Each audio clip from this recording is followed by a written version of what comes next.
Hi everyone, moderation is the key, even for the healthy food items also.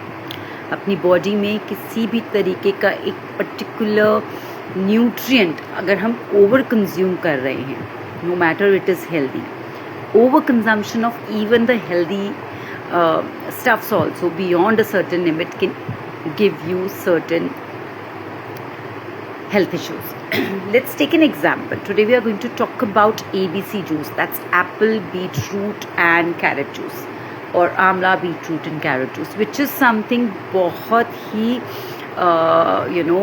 as a replenishing drink recommend किया जाता है by most of the professionals. It is one of mineralising drinks जो आपकी body को काफ़ी energise करता है. Long term से आपकी बॉडी में अगर कुछ मिनरल्स की डेफिशिएंसी है तो उस पर डेफिनेटली काम करता है.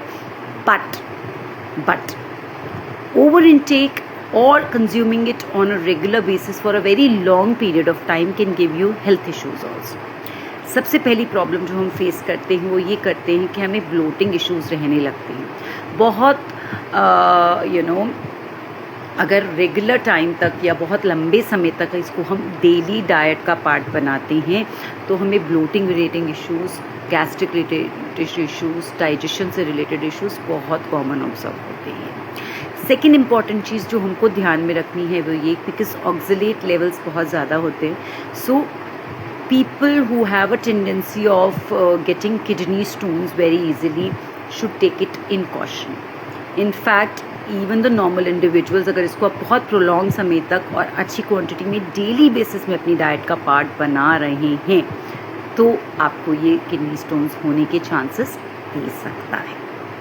Number 3 important thing is, usually because of the nitrate contents in the beetroot, it helps in reducing the blood pressure. So जो लोग हाइपरटेंशन की मेडिसिन ऑलरेडी ले रहे हैं वो बिना डॉक्टर या किसी पर्टिकुलर स्पेशलिस्ट की सलाह के बिना इसको अपनी डाइट का पार्ट रेगुलर बेसिस पे ना बनाएं. Taking it on certain occasions can really benefit you, but making it a part of your daily routine for a very prolonged period of time can give you